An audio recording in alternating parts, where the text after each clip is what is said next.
What's going on? What's going on, y'all? This is your boy Kev coming to you with another video.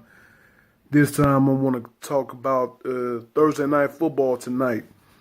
Got one game in college, one game in the pros. We'll start with college first. A Big 12 matchup: the Texas Longhorns traveling to Ames, Iowa, to take on the Iowa State Cyclones. The sexy pick is the pick of Texas. Tom Herman in his his first season head coaching the Texas Longhorns. Took over after leading a successful run with the Houston Cougars. Hasn't gotten off to the start that those Texas crazy football fans would hope. I mean, it obviously started with that home opener against Maryland, where Maryland came into what was it, DKR Memorial Stadium, and just hit them up for 51 points. Man, Maryland was on a mission in that game. That was crazy. It was crazy to see Texas lose like that. Their defense just got shredded. Remember, that's what former coach Charlie Strong suit was on the defensive side, and they defense just got shredded. Remember, Tom Herman's an offensive guy. All those big points they were putting up again with Houston, I mean, that's basically it seems like that's what the Big 12 is now.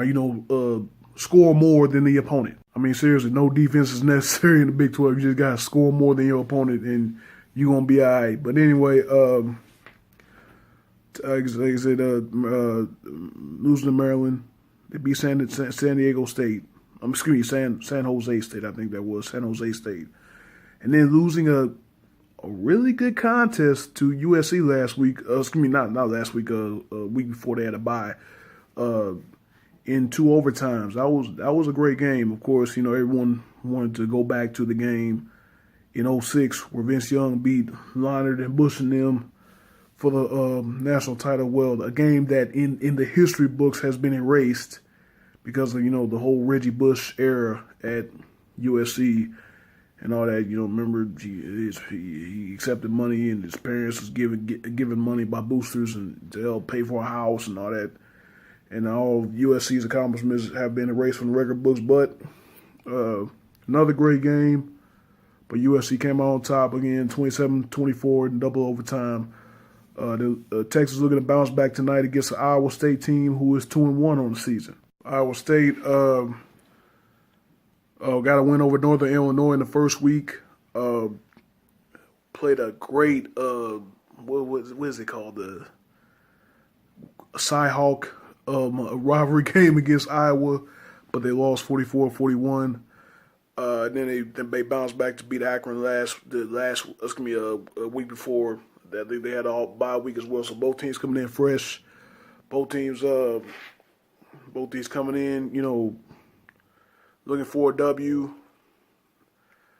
And I'm looking at this game. I know Tom Herman's going to turn around. I know he's going to turn around soon. I mean, but it's these Thursday night games where you have a higher favorite team. Even Texas is not ranked, but they're still Texas. They're still Texas. They're still Texas. Hook 'em. So of course, everyone in the country, I mean, that will be watching this game is probably going to say Texas is going to get a victory. But I remember, what was that, 2008, 2009, 2010? I forget that Oklahoma State team with Brandon Whedon and Justin Blackman, number 2 in the country, went into Jack Trice Stadium, Iowa State, and Iowa State pulled off the upset. And I'm going with that Thursday night match tonight. I got the Cyclones, man. I got the Cyclones in a close game. Maybe a field goal wins it. I got the Cyclones 17-14. It might not that many points scored. I think the defenses will show up, but I got a 17-14 game. I know it's crazy for a Big 12 game, but I think the defense is going to step up tonight.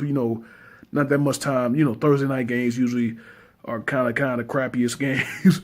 When we're having 3 or 4 days to really prepare.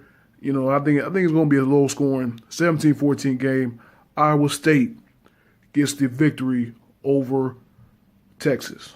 And Texas is going to start 1-3, and the world will come falling down, and Herman's going to get fired. No, I'm just playing, but I mean, you know the deal. Next up is Thursday Night Football on the NFL Network and CBS. And also streaming live on Amazon. NFL stepping up. Coming up in the technology age, man.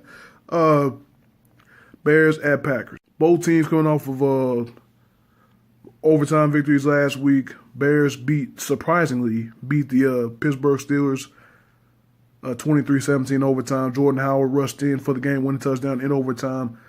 You know, Steelers haven't got on track this year. You know, people consider them the second best team to New England in the AFC. You know, Le'Veon Bell hasn't got going from sitting out, holding out in the preseason. Brandon Roethlisberger, he struggled. Their offensive line didn't have a good game. I think Roethlisberger went down numerous times. Antonio Brown, business was still booming on his part. You know, 10 catches, 110 yards, and a touchdown in the victory. It's gonna be a loss to the Bears, but yeah, Big Ben, you know, took the blame. He said he has to play better, and and all that. I'm talking about the damn Steelers. I'm supposed to be talking about the Bears. Mike Glennon, the starting quarterback for the Bears, his stats are kind of ho hum.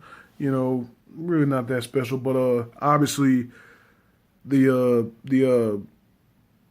big bulk of the Chicago Bears attack is their running game, two-headed monster Jordan Howard and Tarik Cohen, who has come out of nowhere and has been big for them, you know, putting up big points. I even got him on my fantasy team. Well, no, I had him on my fantasy team. I dropped him. I don't know why, though. But, yeah, I mean, Tarik Cohen, 157 yards rushing, 126 yards receiving in the touchdown. So, all-purpose threat, you know.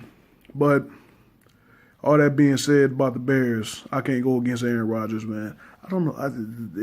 Thursday night, the color rush, Green Bay's in all white. You made your mark off green and gold. It could have went all green or all gold or something like that. All white. You're at home. I just don't like to look at that. But anyway, I got the Packers and I got the Packers. Let's see. I got Packers by 2 touchdowns at least, man. I just think Rodgers gonna have another great game. He better. I'm starting him in fantasy. He better come through big time, Rodgers. Better be discount double checking all over the place. But yeah, Randall Cobb is healthy. I think he's gonna be playing in this game. So Rodgers will have his full complement of receivers. He's gonna have Nelson. He's gonna have Adams, and he's gonna have Geronimo Allison, who stepped up last week before the injured Cobb. You're gonna still have Martellus Bennett. Ty Montgomery in the backfield, you know, dual threat, converted slot receiver to running back, putting up rushing touchdowns and receiving touchdowns. So, you know, receiving yards. Yeah, I got the Pack. I got the Pack big time. I say 31-14. Pack beat the Bears, man. Just bring y'all a few. Just bring out some of the predictions of the Thursday night games. Tomorrow I'll probably go through the rest of go through the entire schedule for college football and the NFL in week 5 of college football and week 4 in the NFL. Thank you guys for watching. I wish y'all nothing but positive vibes only, and I'll see y'all in the next video.